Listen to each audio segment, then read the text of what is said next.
यह कोई साधारण कहानी नहीं, यह हमारे बुजुर्गों की अमानत है जो पीढ़ियों से चलती आ रही है। शीर्षक: मोरी, नारायण का दिव्य मेला, पांडवों की भूल, प्रभु का संकेत और परंपरा की अमर गाथा। देवभूमि उत्तराखंड की मिट्टी में कुछ ऐसी कथाएं दबी हैं जो केवल कहानी नहीं होती, वे आस्था का आधार बन जाती हैं।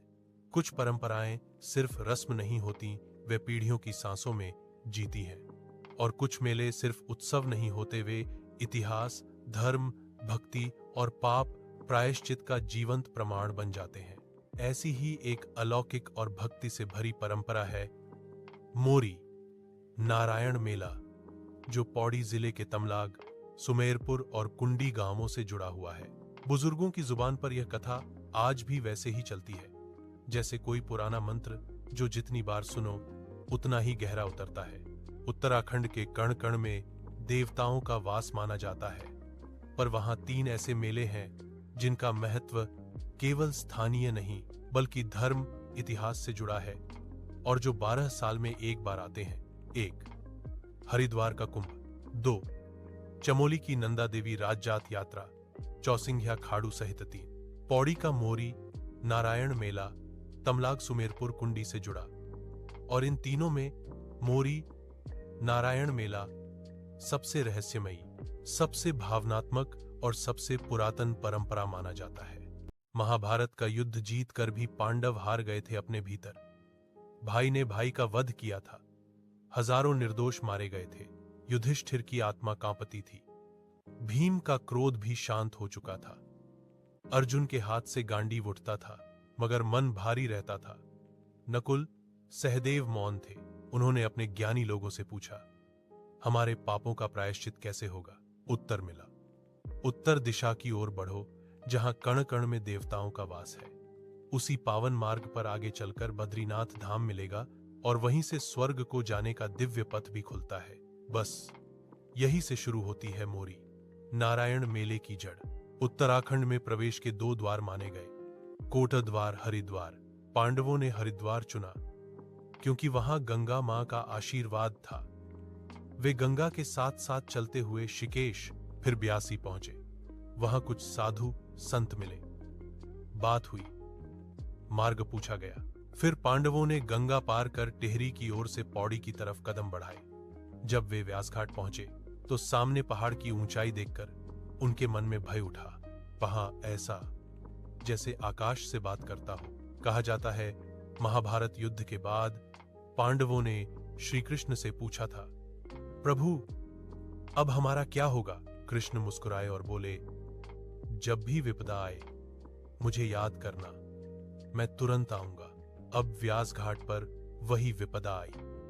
पांडव घबराए और उन्होंने श्री कृष्ण को याद किया। तभी एक दिव्य आकाशवाणी हुई, हे पांडवों, भय मत करो, अपने वचन अनुसार मैं मार्ग दिखाने आ रहा हूं। मैं सर्प रूप में आगे चलूंगा, तुम मेरे पीछे आना। क्षण भर में धरती पर एक दिव्य सर्प प्रकट हुआ। वह व्यासघाट से रेंगता हुआ दांडा तक पहुंचा। पांडव पीछे पीछे चलते रहे, पर वे बहुत पीछे रह गए।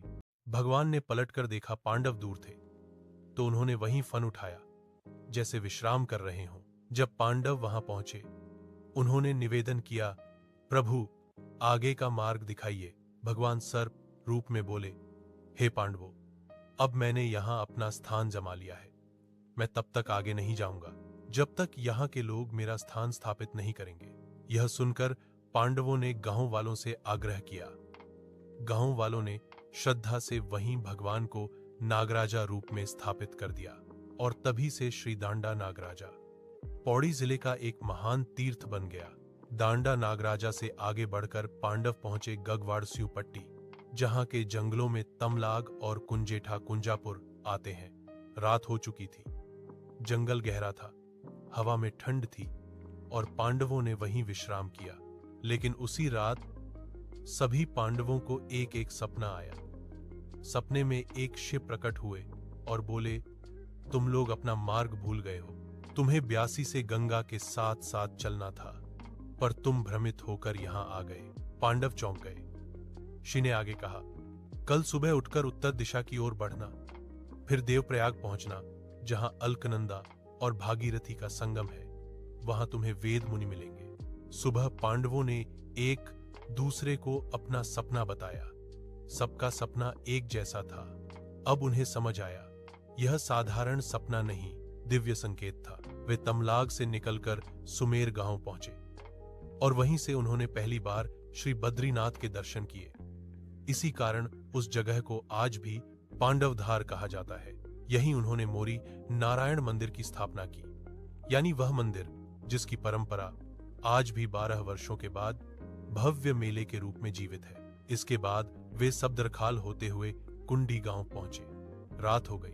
कुंडी के लोगों ने पांडवों का स्वागत किया। वहीं के एक वृद्ध ने कहा, मैं तुम्हें देवप्रयाग तक पहुंचा दूंगा। और यही दो गांव सुमेरपुर कुंडी पांडवों के विश्राम स्थल माने गए। इसीलिए आज भी कहा जाता है, मोरी का मायका कुंडी और सुमेरपुर है।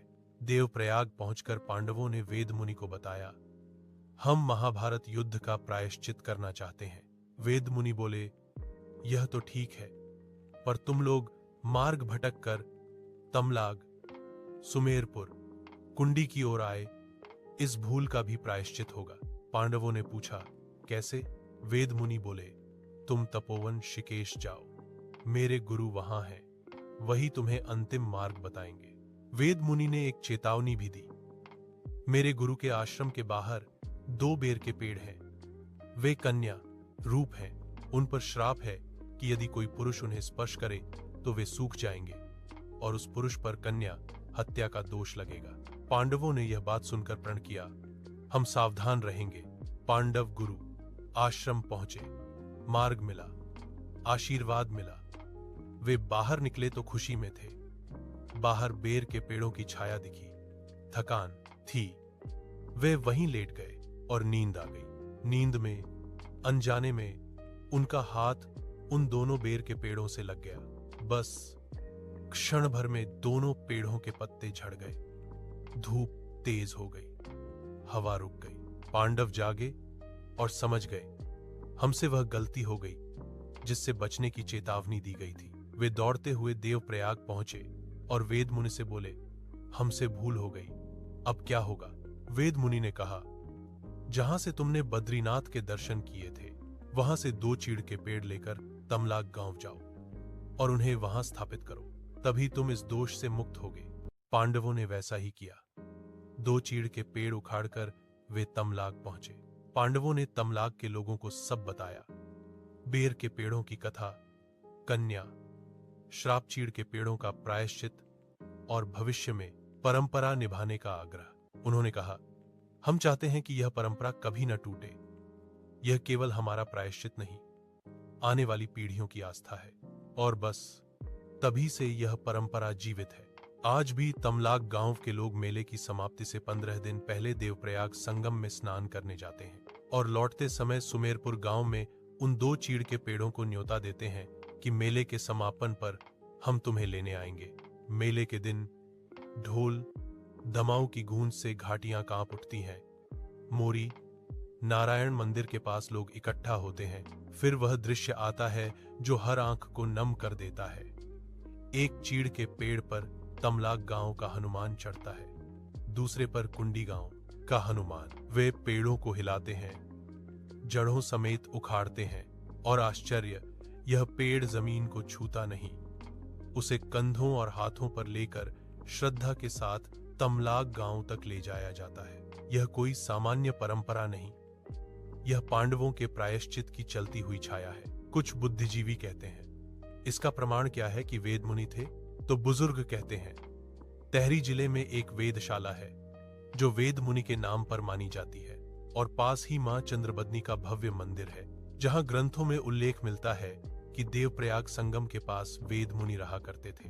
बुजुर्गों का तर्क साफ है, अगर वेद मुनि सत्य हैं तो पांडव भी सत्य हैं, और अगर पांडव सत्य हैं तो मोरी नारायण मेला भी केवल मेला नहीं, इतिहास है।